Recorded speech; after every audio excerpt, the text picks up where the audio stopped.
What?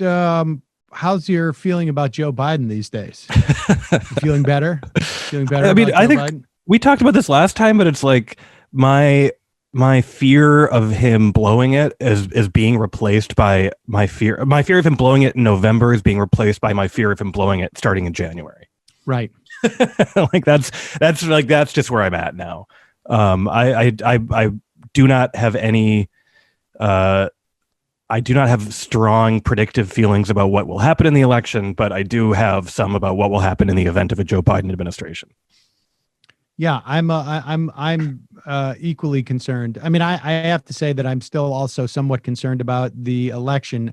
It's the same type of thing of like, they're just sitting back and assuming that like Trump is just going to drive everything into a ditch. And the problem is like, he's not doing anything that's rational, at least by any standards that exist around the world. And that means that he could drive into a ditch, but it also means that he's just swerving madly and that it won't have the impact that, you might not end into a ditch. I mean, it just seems like they're just still on the, do no harm while your opponent is hurting themselves. Don't get in the way type of situation. Yeah. And like, it's not really clear. I mean, like we know this is a sort of disastrous response, but it's not really clear that it's like you can just rely on, I guess, the evening news to communicate to voters that Trump is blowing it. Like that's been the strategy for many, many years, and it doesn't work that way. Exactly. That is exactly the case. There is no way for the voters. They're looking for cues. They don't know. Yeah.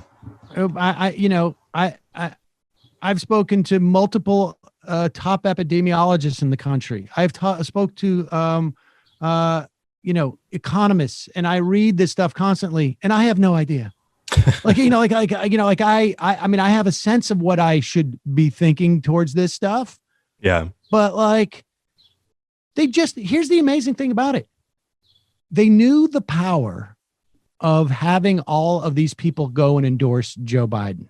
Yeah. You had an electorate that was just like, who's going to win? How do we decide? Like, we can't figure out. We can't tell us what to do. Please tell us which one to pick. And so they knew that was the right thing to do in the context of the primary to push people to Biden. But then that like seems to go out the window when it comes to like oversight or when it comes to like, some type of valid criticism. I just read this thing about House Speaker Nancy Pelosi reacting to Barr on this Flynn thing. Attorney General Barr's politicization of justice knows no bounds. That's because she's the one who's supposed to impose those bounds. Right. There's no other mechanism. Yes. Yeah. Except for like House oversight at this point. Like there's no, like the sheriff from, Washington DC County is not going to come in and go like, you're in trouble here, Bill Barr. I'm the guy who, puts constraints on you. Right. No, it's literally her. And I mean, this is like the oversight stuff is where I feel like everyone who is still defends everything about House leadership has to say, because like we're talking about the most, sorry to use the term, but the most normie Democrats, the ones who are the most sort of partisan and loyal, the ones who like bought the t-shirt of Nancy Pelosi clapping. And like, how do you look at the failure to do any oversight of Barr, like to not even like get him to testify, to just not even try, to give up on it? How do you look at that and then just watch like the Mueller stuff just end with nothing? It's total kabuki. Yeah. And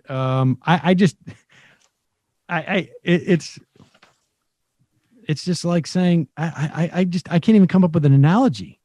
But yeah, I mean, I don't know. They don't want to. Right. It's like you said. They knew how to play politics in the terms of winning a primary election, and they know how politics works. They know how to do it. They just decline to do it in other areas. To just sort of speak clearly and say, like, this is like this is wrong, and here's how we're going to show you how it's wrong. Yeah. We're going to have a hearing about it. Like, we're going to do, like, we can't go and arrest him, but we're going to do what we have the ability to do, rather than just sitting here and fecklessly saying, this guy really seems to be completely out of control and is tearing down the Justice Department. Somebody should do something. Yes, exactly. Somebody should do something. Won't please common sense and a sense of dignity take over, please? Yeah. Like, it's fucking, it's nuts. It's so enraging. So, all right, Alex, let's wrap this up.